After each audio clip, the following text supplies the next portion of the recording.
in Hackett. Alicia is at home making a variety of pies this morning, so she has the morning off. Let's get right over to John for a look at our forecast. There's no way today. she's up. She might be if you are. So? Morning, Alicia. Yeah. Hey, good morning. I sleep when I'm off. I get up at like 2, and when I'm off, I sleep till like 7:30. There's just no rhyme or reason in my life. It is nice out here. We are in the ice making stretch. So how do you make ice fast? Well, no snow and temperatures that we're about to see. This is going to be really good news for everybody who wants to get out on the lakes. This is going to be great for not only ice making, but ski resorts. Good for ski resorts as well. A few flurries today and tomorrow, and then the Arctic Blast Friday. Now, an Arctic Blast in November, I mean, it's single digits. It would be 30 below if it was January, but it's not. So I'll take the Arctic Blast now, actually set up for a good winter. 22 degrees out there in the Twin Cities, 23 in St. Cloud. Temperatures are all uniform here. We're not seeing anything crazy low like yesterday because we don't have the clear skies. Again, mostly cloudy skies are rolling through. Even a couple of flurries out here. You can see out in the Dakotas, these are going to slide on through. There has been no impact so far on the roads out there, so I don't expect that in the metro today, but we'll time that out for you. CC. Hey, good morning. You can take a look at your own route this morning. It should be quiet, though, if you're driving to see family. Honestly, right now is a really great time to leave. Really, anytime before 10 a.m. would be a really great time to leave this morning because no one's going to be out there. That rush is probably going to start around the 1 o'clock time.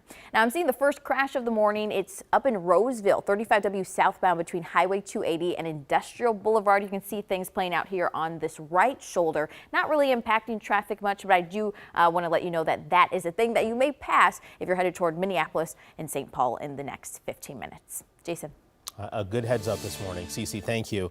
Let's turn to our top story here at 6 a.m. If you're heading to the airport this morning, prepare for a crowd. MSP expecting today to be their busiest travel day ahead of Thanksgiving.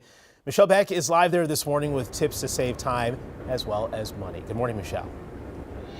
Yeah, good morning to you, Jason. Happy day before Thanksgiving. We made our way upstairs here at Terminal 2 of MSP, just a little closer to security here. Take a look at this line, that crowd you were talking about. You're seeing it right here. I was frankly surprised what you're looking at right now is the line for TSA pre-check.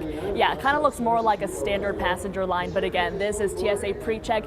It really makes sense why MSP officials are saying today is the busiest day of the Thanksgiving travel week, with the Sunday after the holiday being just as comparable here.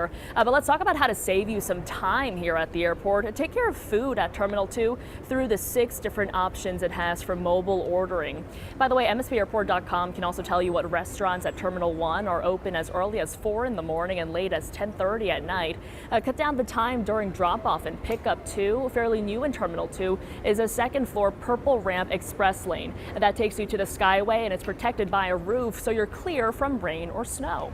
You would go into the parking ramp and then you'd be guided and look for Terminal 2 Express, and you would go there and then you have a way to exit without having to pay.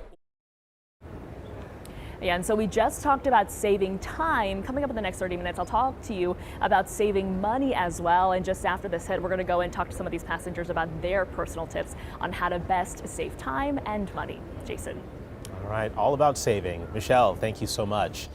AAA expects 72 million people will hit the road this weekend. Taking a look at gas prices this morning. If you're staying in the cities, prices have gone up slightly in the last few days. You're looking at $2.92 on average. Up north, it's going to cost you about $45 to fill up your tank. And heading to the Dakotas, St. Cloud is sitting at $2.80. Time now 6:04, and while you were sleeping, a ceasefire deal between Israel and Hezbollah went into effect. The United States helping secure it in the last 24 hours.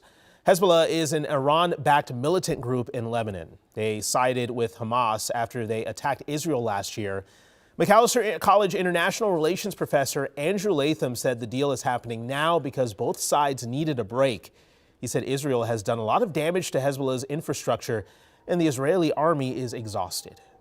They've had to recall all these reservists and whatnot, and it's really affecting the economy right now, and the morale in the Israeli military is getting lower and lower. But there's no way that Benjamin Netanyahu wouldn't have signed on to this if he wasn't certain that Hezbollah had been displaced, not destroyed, but displaced. He said he is hopeful the ceasefire will last and it could be a jumping off point for peace negotiations. Now, this deal does not include Gaza, so the war will continue there. New fallout this morning in the November election. Minnesota House Republicans say they plan to file an election contest lawsuit after the close race in House District 54A. The number of people who checked in to vote early absentee in person at Shakopee City Hall is 21 more than the number of ballots collected from there. It's still unclear why. House Republicans point out those ballots could change the election's outcome, which was only decided by 15 votes. We have new details this morning on the lottery for Minnesota cannabis licenses, now on hold while a lawsuit is ongoing. The first suit was filed after the Office of Cannabis Management disqualified a large number of license applicants. Another alleges the office did not provide clear enough reasoning for why applicants were denied. The Office of Cannabis Management says the two plaintiffs in the case are, quote, bad actors seeking to overwhelm the system at the expense of legitimate business owners.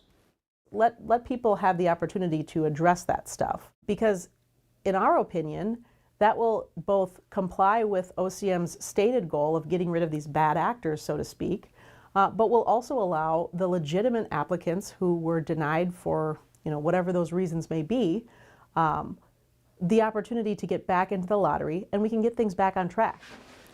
Right now, it's unclear if the delays and legal fights will affect the adult use cannabis rollout next year.